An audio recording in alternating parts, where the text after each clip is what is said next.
Hi, welcome to HowtoDandD. My name is Fred Wheeler and today I want to talk about Dungeons and Dragons, and we're going to talk about Dungeons and Dragons 5e. And as it happens, we are going to talk about one of the pre-made adventures that I personally think are one of the best adventures I've ever played.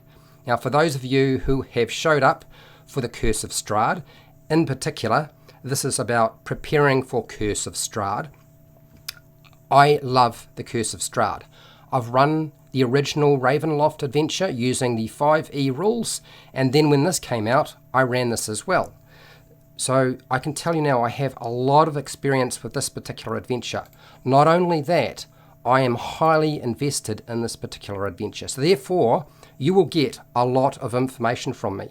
Now, I want to make it quite clear right now, if anybody is confused, this particular video is designed for the Dungeon Master. This is a Dungeon Master guide. That means there will be spoilers in this video. So if you are playing the CoS of Strahd or plan to be playing as a character in the CoS of Strahd and you're not Dungeon Mastering, this is the time to jump out, go and check out some of my other videos, and then come back later on and you can watch this video when you've already played through the CoS of Strahd, because there's going to be spoilers from every part of the adventure, more than likely at some point, and I don't want to sort of ruin it for you. And I know your Dungeon Master won't want that as well, so I suggest this is the time to leave. Okay, so here are some of the basics.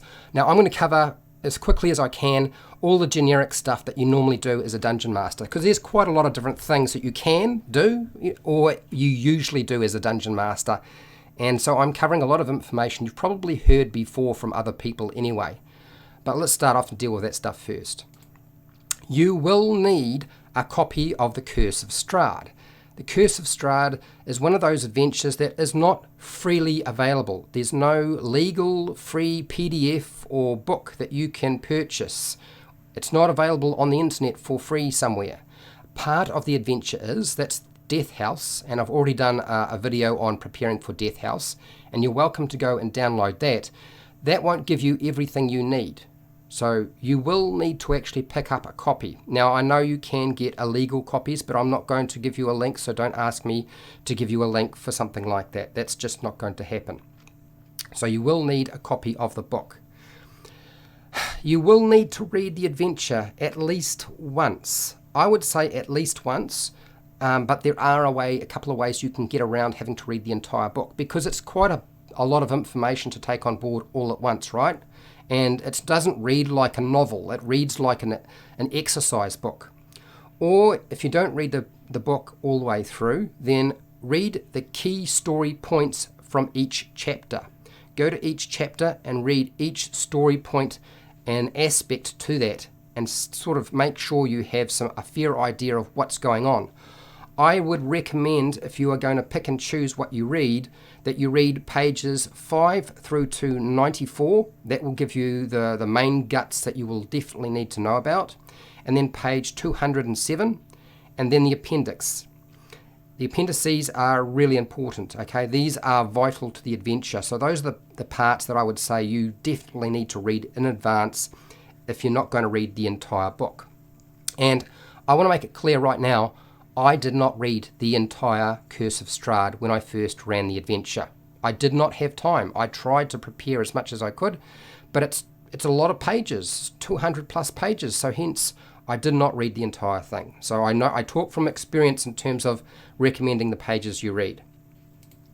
You will need to go and read the player's handbook or the core rules. So go find the core rules or the player's handbook and try to digest as much of that as you possibly can. You need to have a basic understanding of the core rules for Dungeons and Dragons 5e, otherwise it's going to be really, really difficult to run this adventure.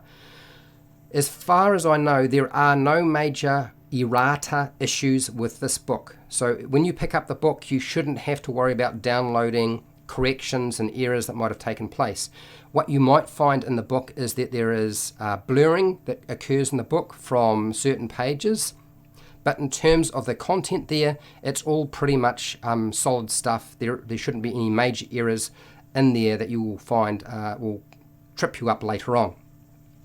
My advice to you is, once you have a chance to do all of that, go through and it's time to start photocopying some stuff. Photocopy the players' handouts Those are all in the back of the book in the appendix, and you want to sort them. I used a paper clip to clip everything together so I could find things quickly and easily, so it didn't sort of slow me down. So that's what I would suggest you do. You could use a bull clip to clip them together, but you definitely want to photocopy them, cut them out so that they're sort of a bit tidier, and then clip them with like a paper clip or bull clip or some other device, whatever suits your fancy. The next major aspect is, as a general rule, this is usually the sort of advice I give for everything when it comes to preparing any kind of adventure whatsoever, and that is go and photocopy the monster and NPC or non-player character stat blocks. Okay, all of the ones that you're going to need to access, I would suggest going and photocopy them so you don't have to flip back to the back of the CoS of Strahd to find them when they come up, yet you still need to be open at a particular page to be able to sort of communicate the information and find the information for that part of the adventure. So that's why I'm saying photocopy the monster and the NPC stat blocks from the book. You could also go and photocopy some of the monster stat blocks that you will be using in the adventure from the monster manual. Now, when it comes to photocopying something like a character sheet for players, I'm of the opinion that it should be the players who take the initiative and actually go to some effort and spend their money to go and get the character sheets. That's my view. You do not have to do it that way. If you want to provide pre-generated characters for them, if you want to provide them with a character sheet, that's fine. I always suggest to people when they show up with no character sheet, I say, look, if you've got data on your phone, or before you show up, make sure you download the app on your phone called 5th Edition Character Sheet. And you can build a character in 2 minutes. It's nice and easy, and we don't need to worry about you having a piece of paper to write your character on. But you should have plenty of blank paper anyway. Now, all of those monster stat blocks and NPC stat blocks that you have copied or made photocopies of, I want you to cut them out and then glue them onto a piece of card or a cereal box or cardstock or something like that as a quick reference. I know a lot of people think that index cards, writing on an index card, is a much better idea. I don't recommend that. It takes more time photocopying, cutting things out and sticking them on a piece of cardboard. You don't even have to stick it on a piece of cardboard. You can just leave it on the paper, right? I think that is a much faster and more efficient use of your time, and your time is valuable. Okay, let's start talking about Strahd. Now, the thing about Strahd is there is a very large section in the CoS of Strahd. And there's a reason, because his name is on the front of the book. It's not called Ravenloft, it's called the CoS of Strahd. So become familiar with Strahd von Zarovich. Make sure you know that character intimately. So read that section thoroughly and make sure you digest it. And then once you've done that, make Strahd your own NPC. So in other words, whatever's written in the book is great, but I want you to change it. Consider this is your starting point. It is now fluid from now on. So whatever you do before you even start your game or while you're running your game, Strahd is fluid, and Strahd will do what you need Strahd to do to make the story more interesting for you and for your players. So make Strahd your own. I can't really stress that enough. I think it's very hard for a lot of people to understand that the adventure you are running, the CoS of Strahd, this adventure is not about Barovia. This adventure is about the vampire Strahd. So make sure you focus on Strahd and everything else is secondary. Okay, what about when it comes to taking notes? That can be a bit complicated. How do I do that? I think probably the easiest way I have found when it comes to taking notes is I get those small post-it notes and I make notes, just key points on whatever section of the book I am currently sort of making notes on in the story. It might be to do with an NPC, it might be something to do with a trap, it might be to do with DCs, it might be just basic story information or character information, stuff that I might find difficult to scan through the pages and find quickly, because there are a few walls of text in this book. There are text sections that are pretty heavy. This book has got a lot of content, so it's hard sometimes to find the information. Now, I'm going to say that this book is well organized, but there's so much, it's so dense, and there's so much information, you really will want to take some sort of notes, and post-it notes are great for doing that. Use a shorthand, make sure you're just writing down bullet points, the important stuff, not all the superfluous bits and pieces that you don't really need to know about. You don't need to make notes on absolutely everything, everywhere, just the things that you might forget and need to have reference at some point. Right, it's time to start looking at monsters and how we deal with them. If you haven't had a lot of experience with Dungeons and Dragons, you might sort of struggle with this. But my advice to you is have a basic understanding of monsters and NPC battle tactics and strategies, even tactics outside of combat, what they might do before a combat. How will they avoid combat? Will they engage in combat? Will they flee? Will they fight to the death? Those sorts of things are things you want to sort of think about. Now, I have plenty of monster tactic videos that you can go and check out. I don't have every single monster that you will encounter with the Curse of Strahd, but there's plenty of content there that you can use to help reference and figure out what you're going to do. Now, there's also a very useful website, and I have provided it down in the description for those of you who want to go and access it. Check out the Monsters Know. This is a website done by a guy who's spent quite a lot of time thinking about the monster tactics for Dungeons and Dragons 5e.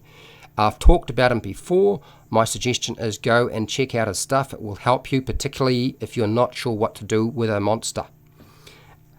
Okay, there's also Sly Flourish's website, which is also a really good reference. He's got some solid advice for running the Curse of Strahd and using some of the monsters as well. Here's where it starts to get interesting. Now, I've provided a link in the description for Sly Flourish as well. So if you're worrying about trying to find that information, it all should be down in the description. And if it's not, you're going to let me know and I'll make sure it's there. I am a movie buff. I'm a fan of movies. I love them. I'm right into them. So I focus a lot on them rather than other things. You know, books are good, but I love movies, and it's something that sort of I use to sort of put myself to sleep. My suggestion to you is watch lots of horror movies, in particular old vampire movies. There are a couple of vampire movies I would suggest that you avoid, and those would be the Twilight series. The books and the movies, I would suggest that you avoid them. The kind of vampire they are talking about there in those movies and books is not the vampire that you are really running in your adventure, unless, of course, that's the sort of style of play you and your players prefer. But I wouldn't go and watch the Twilight series. Go and watch something else. Some of the older movies are probably really good. I have selected an image from Fright Night because, one, it's horror and it's humour. And it's quite scary in places. There's some jump scares, there's some scary aspects to it. It knows how to do that, but it also has a sense of dark humour to it. So that's why I selected that particular image. This adventure will cover probably from about level 1 to level 10. You might finish, that's sort of here or there. You might finish a little bit with a little bit more XP if you drop in a few more random encounters, or they fight literally everything, or you award a bit of extra XP for doing role-playing. You might finish at a lower level than 10. It's possible to have some sort of variation in that, but about roughly from about level 1 through to 10, and then you should be done. Now, when it comes to maps, and there's a lot of maps in this adventure, you've got your pick. Go and check out a website called Mike Shaley. Now, Mike Shaley is the one who, he's got high resolution maps that you can download. They are not free. You do have to pay for those maps, unfortunately. You can Google and find a lot of the maps on the internet without having to pay for them, but they won't be high resolution maps. So Mike Shaley, I've put the website down in the description so you can access that if you want to go and find his stuff and you want the really high quality stuff. Most of the maps are pretty easy to read and understand, but there is one map in particular that you will probably struggle with. It is renowned for being difficult to understand, and that is Castle Ravenloft. Castle Ravenloft is a bit tricky, and as you can see from the picture you're looking at right now, Jeremy Crawford is holding up the map, and you can see there are multiple levels. It's isometric, and it's all over the place. There's secret doors, there's passageways, there's traps, there's all sorts of things going on. So there's staircases everywhere. It can be a little bit hard to figure out where one location leads, even though the map is probably, I would say this map is better and easier to understand than the original from the original Ravenloft. And that's only because, one, it's coloured and the way they've shaded it, and there's a couple of differences in there that made it easy, and I think that's to do more with the labelling of the map than anything else. So just remember, you need to do a little bit of time. I actually had to spend probably mucking around while I was doing other things, watching YouTube and so forth. I probably had to look at that map for a good hour or so before I sort of figured out what was going on. You might be able to do it faster. I'm not so bright. So that's the maps. Now here's the one factor I usually say with most adventures, but this one is even more vital than any other adventure because of the nature of Curse of Strahd, and that is you need to have a session 0. And I can't actually stress this more than anything else, because you've got to understand it is vital for this adventure that you run a session 0, because it's going to help bind it all together. But not only that, the adventure you have selected to run is not your standard Dungeons and Dragons fantasy. It is in fact a horror. It's a horror story. There are themes and elements to it that are humorous and fantastical, but it's a horror story, okay? So you will need to sort of make sure your players know what they're getting themselves into. Now, I did a session 0, and I explained to everybody that would probably be quite a lot of character death, and you should be prepared for a lot of characters to die. So use those dark gifts. There's lots of information on the Dungeon Masters Guild on dark gifts to bring their characters back into play if their character dies, rather than have a shuffling through new characters, and it doesn't really sort of work very well, because character death is quite possible in this type of adventure. It's horror, it's deadly. Curse of Strahd is a deadly adventure. Now, of course, you can tame things down, but you detract from the possibility of actually scaring. The whole idea is to scare the players, not the characters, but the players. If you scare the players, you scare the characters. I've said this before. Make sure you establish with the players how character death is going to work in your game. I did all of that up front. I explained that when they played the game, now you do not need to do it this way. I explained to them that when your character dies, it's going to go into the mist. It doesn't leave Barovia. It is still around, but you're not currently alive. Your character, you're playing the same character. No matter what, you are playing the same character. That was how I did it. You do not have to do it that way. The reason I did it is because my understanding and thought pattern was this. Barovia is a place you can't escape. It's like a nightmare. It's like a horror story that you can't wake up from. So death is not the worst thing that can happen to your character. And I proved it to my players many, many, many times. I've done videos on character death options. Go and check that out if you want. So the characters came back in many different forms if they couldn't do it themselves. So just make sure it's clear to players. Now, I had one player in particular, we played for a few sessions, and he said, Fred, I can't continue playing this campaign. It's just not for me. I need something else. I need more Dungeons & Dragons vanilla. This is just way too dark, and I don't enjoy it. And that will happen to you. You may well find a person in your group who just can't deal with that level of death and darkness in the adventure. They're trying to get away from that. Maybe it's just too much. Curse of Strahd is a sandbox. It is like a sandbox within a sandbox. There are little sandboxes within a bigger sandbox, so try to read ahead some of the basic locations if you can. So you've got a general idea of what's going to happen when they go to some place. Now you can slow them down with random encounters, so it gives you time to prepare, but that's one of my pieces of advice to you. And next, let's talk about the fact that if you run your adventure and you start sort of just making everything dark and horrible and gritty and realistic, it's going to be very hard. It's a lot of tension. It's exhausting for anybody. I don't know if you've ever watched a horror movie before, and if it's actually scaring you, you're quite tired at the end of it. So running the Curse of Strahd like this means you really will need to change the darkness of it. It's going to be dark, but bring in humour. It's really important to use humour. It helps release player tension. So pay attention to page 7, and that has the marks of horror. It's got really good advice on how to do this. Now the image I've pulled up is of Ash from The Evil Dead, and I thought probably the best example of dealing with horror and combining humour at the same time was something like the Evil Dead movies. I don't know if you've watched them before. If you haven't, that's a good place to go, because it will give you a whole lot of really useful information and ideas to help run the game. So keep your game sessions fairly short, shorter than your normal sessions would be. If you don't do this, you'll probably exhaust your players, and if you're not too careful, you won't just exhaust them. You may well find out a week later or whenever they come back that they suffered bad dreams. Now, I know you're laughing your head off, but I had a couple of players who had bad dreams after they would have a session with me, and a lot of them were reporting they were quite tired at the end of 2 or 3 hours of play. So 2 or 3 hours of play, any more than that, I think you're starting to really sort of push it.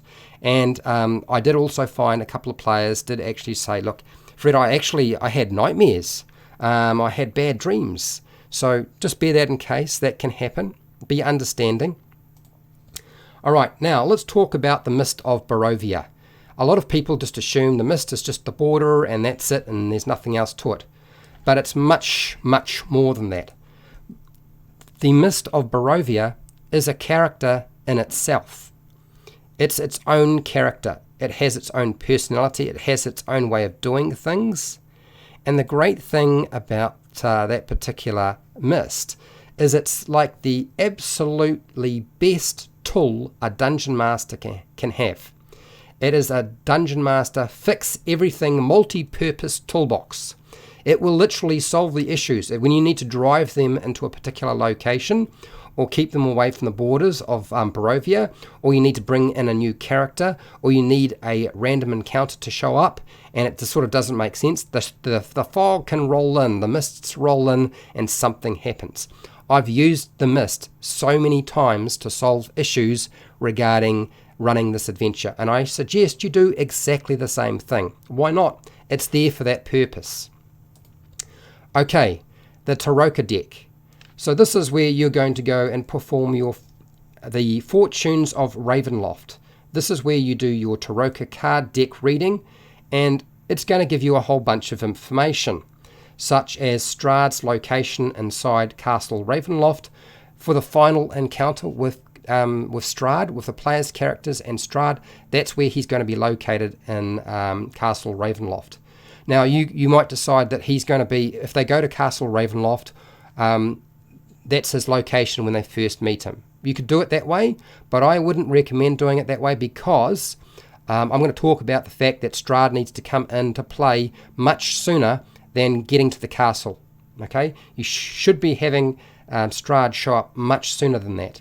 It will also give you, when you do your Taroka card deck reading, the location of the Sun Sword, the Tome of Strahd, and the Holy Symbol of Ravenkind. These are special magic items. They are important. They are required to actually be successful. The players will find them incredibly helpful in getting through the adventure. So make sure you do all of that before you run the session. It will also give you the identity of a powerful ally that players can call on or that they will meet. So 5 different things you pull out of that. 3 magic items, where Strahd is, and a powerful ally. Okay, I know what you're going to say. Well, Fred, that Taroka deck, it's hard to get in my country, or it's expensive, and I don't have the money. Well, fortunately for you, there are some solutions to that, and that is you can photocopy the cards. They're in the back of the book, so photocopy them, and then once you photocopy them, make sure you've enlarged them so they're big enough to be useful to you. You can make them bigger than standard size if you wanted to, but photocopy them enlarged, cut them out, and if you want, you can stick them onto a bit of cardboard or just use them in the paper version that you've already got. Okay, so this is the easiest way to deal with it if you can't afford the special cards and you can't buy them for whatever reason. Now, I've already done a video. Now, I know I'm going to have to come back to the Turo deck. A few people are probably going to say, I don't know how to do that. Can you show me? I will do that in another video if people ask me. It just really depends. Now, I did a video on the CoS of Strahd adventure hooks. My suggestion to you is go and check out the video I've already made on the adventure hooks. I would select more than one. Don't just pick up one of those hooks. Use multiple hooks to actually engage your players, get them into the adventure, get them invested, and sticking with the goals that ahead. So yes, I've already got a video on that topic if you want. Now, when it comes to, it's really tempting to give the players characters, or give the players the map of Burrow Via. Don't give the players a full map of Burrow Via till they find someone they can buy the map from, or it would make sense that they find a map of Burrow Via, the basic location and areas. So don't just give it out to them, because what you're trying to do is you're trying to make the land of Burrow Via a strange, alien and unknown location. And if they know where things are, it's too easy. Don't do that, not straight away. Magic works very differently in the land of Burrow Via. It's twisted and malformed, and there's information in the book about how to describe your spells. So, for example, something like Fine Steed, it would show up as like a skeletal horse rather than a flesh horse. You are in a location and an adventure that's a horror, right? So play with that as much as you like. You can describe it however you like, but mix up the magic. Everything has been warped and distorted by the fact that this is a demiplane of horror. Also, Burrovian, these are the people of Burrow Via. Burrovian shells are soulless folk.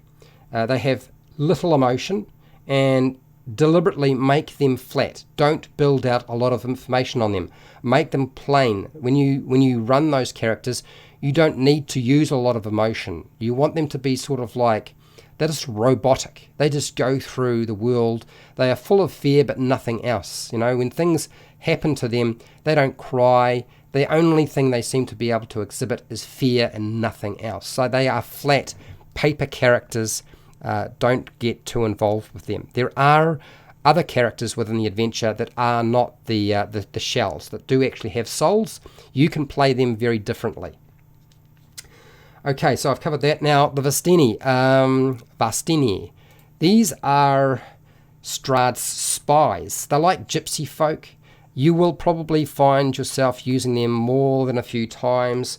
Bear in mind they are servants of Strahd, and they are also spies, and they should always be keeping an eye on the player's characters. They should be sort of in the background. They might not necessarily engage in a battle or a fight.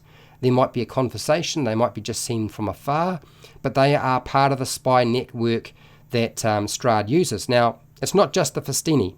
Animals, Strahd has access to powerful spells, so he can scry.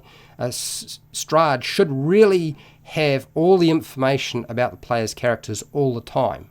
There's probably very little that they can get away with doing without Strahd knowing about it, because one, the Vastini, those who are terrified of Strahd, will reveal information to Strahd just so he will leave them alone. Even the animals in this location, things like bats, wolves, and birds, he has under his control. So just remember that. Make sure you use that as much as you possibly can, so that you can make the adventure seem hard to sort of escape, I guess. Okay, now this is a Blinsky doll. Now the reason I've put up the Blinsky doll is this. Use the random encounters. I know a lot of people don't like the idea of using random encounters for day or night. There are day or night random encounters in the adventure. Use them to make the adventure more unpredictable. That will really help shake things up. I've used them, they help. Now remember, when you pick a random encounter and it lists monsters, it does not have to turn into a combat. You could use them, but the actual fact is, when they see something horrific that they think is a fight and it doesn't turn into a fight, and they leave, if a monster shows up and they battle it or they don't battle it and then it goes somewhere else, they're always thinking, is it going to return? When is it going to show up? When we have a rest, right? As soon as we try to rest and make camp, those things are going to show up and try and butcher us. And our dungeon master is going to kill off our characters or some horrible thing like that. But use it as much as you possibly can. So that's why I suggest use random encounters. Now the other thing I would suggest you do is create some of your own random encounters. These are encounters that don't have to be combat focused. They can just be to scare the players. Scare the players, you scare the characters. Now, how did I do this in my adventure? Well, what I did is I used the Blinsky dolls. I used many different strategies, but I used the Blinsky dolls in particular, and they would pick up Blinsky dolls, and some of them would move, some of them would talk to them, some of them would do nothing, and they would be expecting it to come to life, and it didn't. Sometimes they would put them in their backpack and they would disappear. Sometimes the Blinsky doll would disappear and some of their equipment in their pack would disappear. Sometimes I'd run it like a Chucky doll, where it would come up and it would do things that would sort of scare them. Not necessarily attack them, because a Blinsky doll isn't necessarily the most dangerous thing that they could fight. But I did have like a whole bunch of them, like a pile of flying Blinsky dolls at one point. And that scared the bejesus out of a whole bunch of my players. And so at that point, once I'd done that enough, they wouldn't pick up the Blinsky dolls. And not only that, they burnt them. They would destroy them. They would run from them. They would not touch them. So I was successful in making them pretty paranoid, actually. I think they were definitely paranoid about what would happen next with those Blinsky dolls. Alright, when it comes to maps, let's talk about maps. Study the Burrow Via area map. I've already said that, so you know where everything is. So you know where it's all placed. But there are two main villages or towns to explore, and it's really important to make sure that you understand how they work. The first one you're going to come across is the village of Burrow Via. Now the village of Burrow Via is all but dead. It's pretty much abandoned. It's mostly boarded over. There's hardly anybody actually living here anymore, so therefore you don't have to worry about bringing in a lot of NPCs. Strahd has strangled the village of Burrow Via. He has total control of it. It's only a matter of time before literally everybody is going to be dead. Okay, that's really what he's been working towards. There's another village which is quite different to Burrow Via, but given enough time, it might wind up being in the same place. Now, the reason I say make sure to print out the village of Burrow Via and the village of Vallaki, which I'm going to talk about in a second, is it helps you, if you show those maps to the players, it gives them an idea of where things are. I knew when I was trying to describe things to my players, they found it difficult to place where the death house was, where the burgomaster's mansion was, where other locations within the town were. So printing out a map that you can present the players, it's not a big location. You don't have to give them the map straight away, but as soon as they start asking those questions, have it available and ready to use. Let's talk about the town of Vallaki. Now the thing with Vallaki is it's very different. It's well populated, there's lots of people there, it's heavily guarded, there's quite a large contingent of guards in this location, but it's not all but dead. There are lots of people living in fear, and that fear is covered by the insistence of always viewing the world as being good and being positive, and sunshine is always, everything is fine. It's denial of the real fact that their lives are under threat from a great huge shadow, and that is the vampire Strahd. So make sure you have that map. I found my players asking me key questions about where things were in relation to another place in Vallaki. My own players, when they ran through this, explored the place completely, and then things went really badly and the whole place got completely decimated, and it was like a ghost town at the end, and they felt terribly ashamed that they were responsible for that taking place, because it was their actions that spurned it, and they weren't able to stop it happening. So it's interesting how any kind of adventure can play out, and that's what happened in my group. So make sure you have that map available and ready to go when you need it. Right, there are some key NPCs that I want to talk about. There are, I would say, there's 5 key NPCs. Strahd as being the most important one, but the next one in terms of important NPCs is Irina Kolyana. Irina Kolyana is basically the reincarnated soul of Strahd's obsession. He's obsessed with this particular soul, and Irina is the one that he wants. He's trying to turn her into a vampire. The players' characters are going to be trying to make sure that doesn't happen. How they do that is really up to you. My players' characters really had a rough time with trying to protect Irina. In fact, they did such a bad job of it that Irina ran away from them, and they then had to try and save her another way, because Strahd was moving on her location, and they were no longer close enough to protect her anymore. So make sure you have a good understanding of Irina. The next one is Esmeralda. Esmeralda is essentially, or Esmeralda de Avenia. I don't know if I've got the pronunciation right, but Esmeralda is a key ally for the party, most likely going to be more useful to the party than anybody else.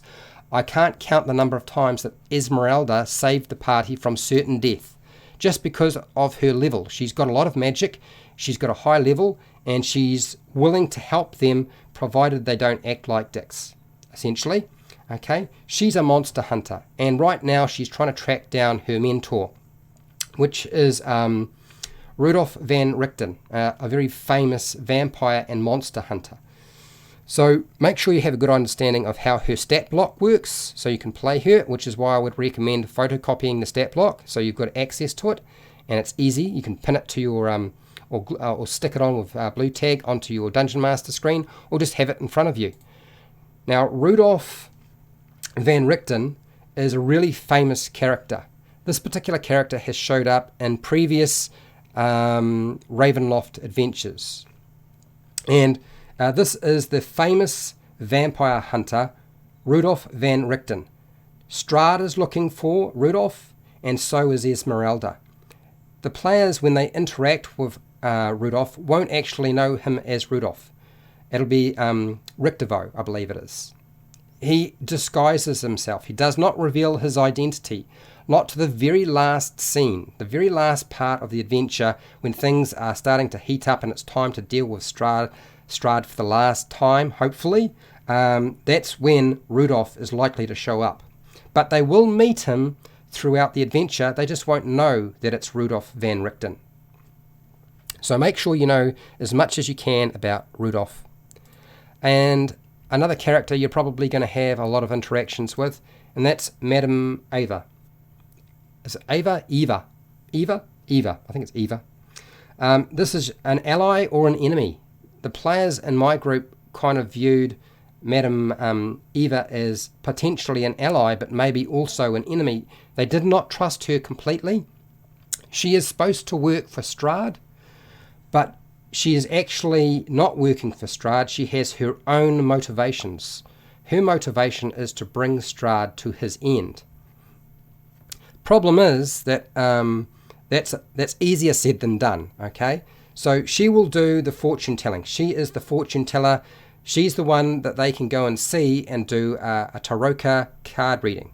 Now, I did a Taroka card reading in terms of what is detailed in the Curse of Strahd in the book. It sort of gives you some information about what to do. And I did that with my players. But they came back and they would talk to Madame Ava, and I would do a reading individually for them, telling them what their potential future was. Some of their futures came true. A lot of their futures did not come true because they were forewarned, you might say. So it helps sort of give the players a feeling that although they're all in the same boat, that they are they do have their own sort of story that's playing out while you're running the main campaign. Don't get lost. This is an adventure for a group, not for individuals. So that is Madam Ava. I want to make it really clear, because I'm almost finished. I want you to treat the book as a general guide and let all of it hang out if the players take a particular action. Once you start running this, it's your adventure, it's the player's adventure. The book is just a guide. You do not have to do things the way the book has laid it out. It is essentially just a collection of NPCs, locations, and a basic sort of story arc. But the story might end many different ways. It can end with Strahd dying. It can end with Strahd not perishing. It can end in a way that you had not even considered. I have heard of many different ways of this adventure finishing and playing out. So don't get fixed that everything has to work a particular way. It's just a guide. Print out a copy of, I already talked about printing out a copy of the Burrow Via Village map, and that's essentially so you can help place the death house. The other thing is you need to understand horror. So if you're not particularly good, or you're not familiar with running a horror role-play game, then my suggestion to you is develop some strategies for doing that. Okay? So create your own method of developing and role-playing a horror story. So storytelling for horror is very different to storytelling for Dungeons and Dragons fantasy. Now, I'm going to give you just a couple of suggestions. If you want more, you need to let me know, and I will give you that information if you want in a different video. It's not enough time right now. Create a method of storytelling for horror. Speak slowly. Allow for pauses. Slow down the pace of your game. Don't worry about sessions finishing under a certain time frame. It is not unusual for the Curse of Strahd to take more than a year to run, just because, particularly even if you're playing every week. Describe the sounds of things that are moving, but they can't see them. So maybe they hear like a window slam, or a door close, or the creaking of anything. Maybe they can hear things moving around or people talking, but when they go there, there's nothing there. All those things that build up tension. Maybe they can tell the temperature is changing. It's getting colder. Maybe it's a smell, the smell of decay and flesh and death. Those things are really going to help. So make sure, this is why I say go and watch horror movies or read a horror story, because it will help you develop that skill. Don't show the monsters, really important. Old horror movies did this all the time. Don't show the monsters too early. Always hold off as long as you can. And the best way to actually develop horror is to have a monster show up and then disappear or run away, and they didn't kill it. And they might hunt for it and try to look for it, but they can't find it. They're always going to be worried that it's going to return when they are most vulnerable. So those sort of strategies will help you a lot. Okay, now I guess that the one thing I want to talk about is Strahd before we finish off. Almost done. Strahd should appear very early on in the story. Now, he does not have to show up and engage in combat or fight the player's characters. But you want to scare the bejesus. They know that Strahd is powerful. He's a vampire. Do it when they are low level, when they are level 1 or 2 or 3. And it might be, when I presented Strahd, the first time they met Strahd was in rode past in a black carriage. They never actually saw him because the windows were covered, but they suspected that Strahd was in the carriage. And then later on the carriage showed up again, and it stopped right beside one of them when they were walking along the road and offered them a ride. Some of them got into the carriage and some of them did not. And I can tell you, my whole table was freaking out when one of them said, "Yeah, I'll come with you." there was just panic amongst everybody. So make sure Strahd shows up and plan to adjust the combats if they become too easy. The problem is, at low level it's easy to challenge and scare your players. You're not necessarily trying to kill the players' characters, okay, but you're trying to challenge them and make things difficult and scary, and make it clear that combat is not necessarily the best option. A lot of my players had their characters running away from combat early on because they were so fragile and the things they came across were just so deadly and dangerous. So as they level up, that threat level is going to change. So my suggestion is change things up when you need to. If it's too easy, add monsters. If it's not working out, change the dynamics of the environment, change the goals and strategies that you're using. Those sorts of things are really important. Lastly, and that is collect your gear. Okay, collect all your gear, whether you're going to use tokens or pawns or miniatures, or you're not going to use any of that sort of stuff. Are you going to use a mat? Are you going to use maps?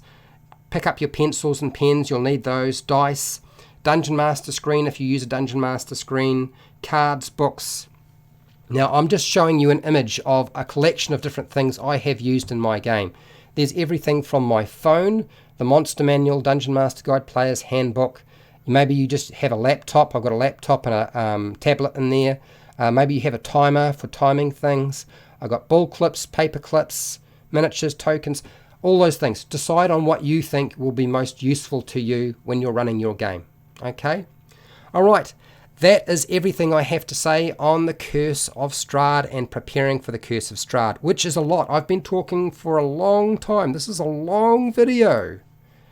But if you found it helpful or informative, please share and like the video. Subscribe to my channel if you like this sort of content, because often I do videos for Dungeon Masters around a guide for working through a pre-generated adventure. The Curse of Strahd is not something I do often, but I am currently working through the Lost Mine of Phandelver, and yes, in the future you can expect to probably see more Curse of Strahd, because as I said, I love the adventure a lot. So subscribe, hit the bell button to be notified when I go live and when I publish new videos. If you want to support me so I keep making videos like this, then make sure you watch this video and the other videos I've made on the Death House and the adventure hooks for Curse of Strahd. Okay, I have plenty of other videos you can go and check out. But thank you for watching this video. If you want to continue to support me, then look, I don't do Patreon, but down in the description, if you have an ad blocker, you can buy stuff from Amazon and the book depository. Buying stuff from there, you pay these exactly the same price. I get a small commission though, which helps me to continue sort of bringing in funding to make these videos happen and update my gear. Okay, now this is your opportunity in the live chat. Ask your questions, give your feedback, come and say hi to me, tell me your stories. We have time to do that. I am open for it. Let's do it. But if you're not part of the live stream and you can't use the chat box there, that's what the comment section is for. Okay, YouTube provided a comment section. Go and use it. And hey, till next time, keep rolling those 20s.